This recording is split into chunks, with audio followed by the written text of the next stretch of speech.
Tere, head sõbrad ja lugupeetud Mart Niklus. Mul on hea meel tervitada teid tänase sündmuse puhul. 81 aastat tagasi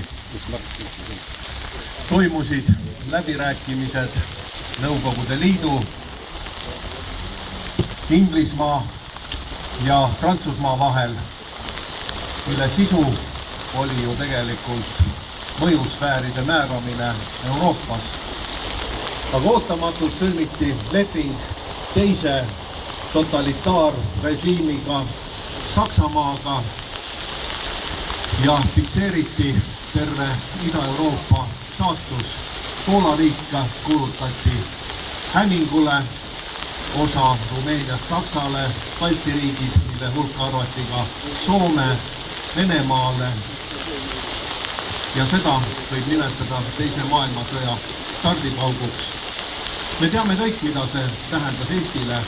See tähendas meie hääletut alistumist, okupeerimist, nii-ütelda riigipöörde lavastamist ja peale seda kõikide nende Ida-Euroopa rahvaste mahamüümist lääneriikide poolt ja me jäime 50 aastaks raudse eesriide taha.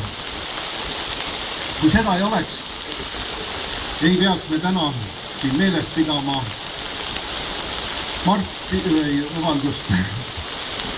Tiitu ega ka teisi vabadusvõitlejaid, kõiki neid, kes on Eesti eest võidelnud, kes on langenud, keda on represseeritud ja kõiki neid, keda ei ole Eesti riik selle eest tunnustanud.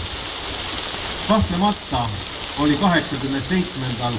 aastal siin toimunud Hirvepargi üritus, mille üks eestvedaja teiste seas oli ka Tiit Madisson. Kahtlemata oli see stardipauguks meie massiivsele vastupanule. Järgnesid ju laulva revolutsiooni suur meeleavaldused, laulev revolutsioon, nii-ütelda, öölaulupeod, Balti kett ja nii edasi, mille tulemusena me saime vabaks. See oli esimene suur üritus, kus Eesti rahvas julges tulla kokku ja kuulutada avalikult, me ei taha enam olla Nõukogude Liidu jutumärkides vennaliku pere liikmed, kuhu meid on vägisi tiritud koos repressioonide, koos vägivalla, koos meie riigi hävitamisega. Me tahame saada iseseisvaks ja just siin nõuti, et Molotov-Ribbentropi salasobing kui kuritegelik fakt tuleb avalikustada. Ja see avalikustatigi.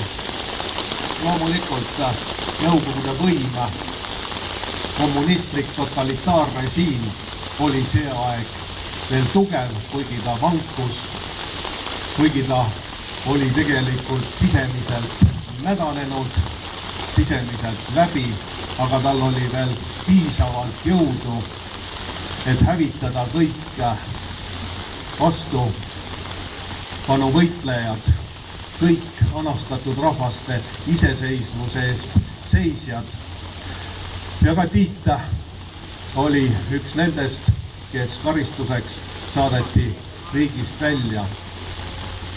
Meil on palju neid inimesi, kes väärivad tunnustust selle eest, et nad on sirgeselgselt seisnud meie iseseisvuse eest, et nad ei ole kartnud või siis on suutnud selle hirmu ületada, selja sirgeks ajada ja ütelda, nüüd aitab. Eesti rahvas peab saama vabaks. Ja ma tunnustan kõiki neid inimesi, ma tunnustan Tiit Madissoni ja kindlasti Eesti rahva tänumedal saab järgnevatel aastatel antud ka teistele meie vabadusvõitlejatele, Eesti iseseisvuse eest seisnud inimestele, kes ei ole häbiväärsel kombel meie riigi poolt tunnustust leidnud. Minu sügav lugupidamine ja austus kõikidele nendele inimestele ja samamoodi Tiidule. Aitäh!